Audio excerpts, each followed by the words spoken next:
Hi brother, మీ పేరు? Charan. Brother, సంక్రాంతికి 3 సినిమాలు రిలీజ్ అయినాయి. సో 3 సినిమాల్లో మీకు ఏ సినిమా బాగా నచ్చింది బ్రదర్? వైలెన్స్ అయితే పుష్ప 2. అదే ఒక ఫ్యామిలీ సరదాగా అందరూ కలిసి వెళ్ళాలి అనుకుంటే సంక్రాంతికి వస్తున్నాం. చాలా బాగుంది. గేమ్ చేంజర్ అయితే పెద్ద అంటే ఇప్పుడున్న జనరేషన్లకి అయితే ఎక్కదు. ఉన్న ఫ్యాక్ట్ ఏంటంటే గేమ్ చేంజర్ బాగానే ఉంది, నాకు కాన్సెప్ట్ ఓరియంటెడ్ ఉంది తప్ప జనాలకి ఆ ఫైట్స్ కానీ అంత ఆ ఎంటర్టైన్మెంట్ అనేది పెద్దగా అనిపించలే. డాకు మహారాజ్ వచ్చేసరికి అది కూడా కొంచెం వైలెన్స్, అది కూడా okay fine, not that good. అదే సంక్రాంతికి వస్తున్నాం బాగుంది. Anil Ravipudi always full fun, చాలా బాగుంది.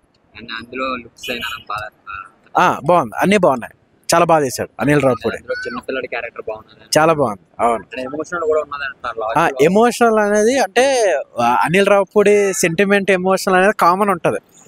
F1 F2 F3 అది కామన్. సో అలాగే ఇందులో కూడా పురుగుల గురించి హైలైట్ చేసి చెప్పారండి. అవును, మెసేజ్ ఓరియంట్ ఉంది. మెయిన్ ఇవన్నీ పక్కన పెడితే మెయిన్ ఫ్యామిలీ సరదాగా వెళ్ళి నవ్వుకునే ఒక ఎంటర్టైన్మెంట్ షో అనమాట.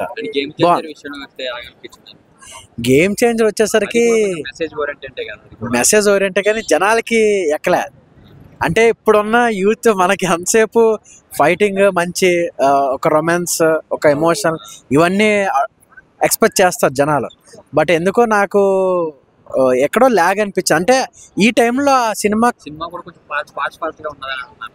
లేదు, సినిమా బాగానే ఉంది కానీ ఈ టైంలో అది రిలీజ్ చేయడం రాంగ్.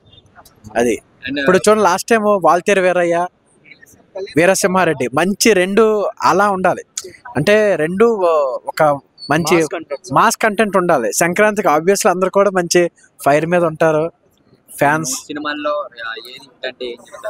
సంక్రాంతికి వస్తున్నాం, బాగుంది, బాగుంది, super hit. Thank you. Mic